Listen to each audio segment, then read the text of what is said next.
What up, people? Coach V, New Breed Boxing. Sparring partner mentality.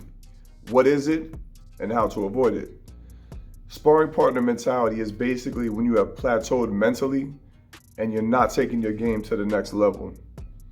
This happens mainly for two reasons. Number one, because you've been sparring the same person for too long and neither one of you are taking your game to the next level, and you kind of got like a silent agreement between you two to just go through the motions and keep the pace at a lukewarm temperature and no one's really turning it up.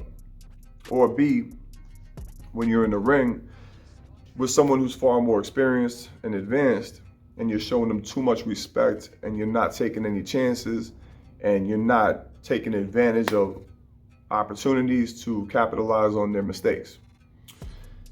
Either one of those situations is counterproductive, and it's a big waste of time for everybody involved. It's almost like being in a dance club and seeing somebody who don't want to dance on the floor, going through the motions. Very sad sight. Just take your ass home, have a pep talk in the mirror, come back another day when you're really ready to do this. When you get into that ring, you should have the mindset that you're having a real fight. The only exception, obviously, is you're sparring. So if your coach says, slow down or work on this or work on that, as opposed to in a real fight where you're pulling out all the stops, pedal to the metal, you're trying to take your opponent out by any means. Now, you got to look at what the judges are looking for. Effective aggression, ring generalship, and points scored. Those are the three factors that will separate the winner from the loser, especially in a close fight. So what's effective aggression? You'll see sometimes the more experienced guy lay on the ropes and let the rookie bomb away on him. And they get all aggressive and they start throwing, big hard punches.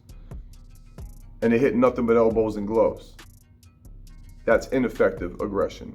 Effective aggression is landing in between the gloves, behind the gloves, in between the elbows, behind the elbows, with the middle knuckle, accurately.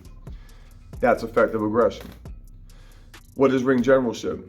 Ring generalship is how you implement your tactics and strategy, how you look at your target. And remember, targets, weapons, movement. The target dictates the weapon dictates the movement. You should be looking at your man as a target, looking for his mistakes, and playing high-speed chess mentally, and then executing your tactics and then overall your strategy as quickly as possible. Okay, you should be studying your opponent, watching for him to make the same mistakes or create patterns and capitalizing on those. And points scored. Sounds self-explanatory and pretty easy, but you'd be surprised how many people after a sparring session are completely oblivious to who is in the lead on points. That's why you should always record your sparring sessions.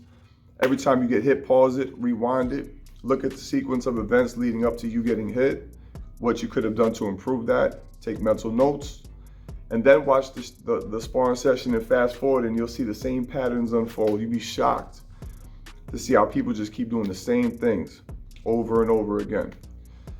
If you, at the end of the sparring session, don't know who is in the lead on points, unless you were like neck and neck, then that means you were completely mentally disengaged.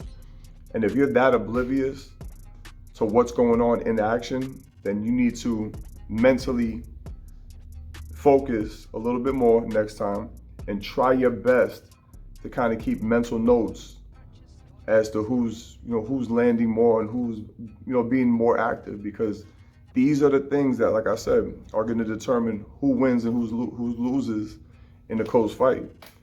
And if you're not mentally engaged and aware of all these factors, you're just going out there for what? You're just wasting your time. The whole purpose of sparring is to walk out of that ring an improved fighter with a whole new skill set or with a whole new range of things that you know that you need to work on to step yourself up to the next level. Hope you found this informative. If you did, like, subscribe, comment below. Go check out my Instagram, coach.v_. Till the next time, we out.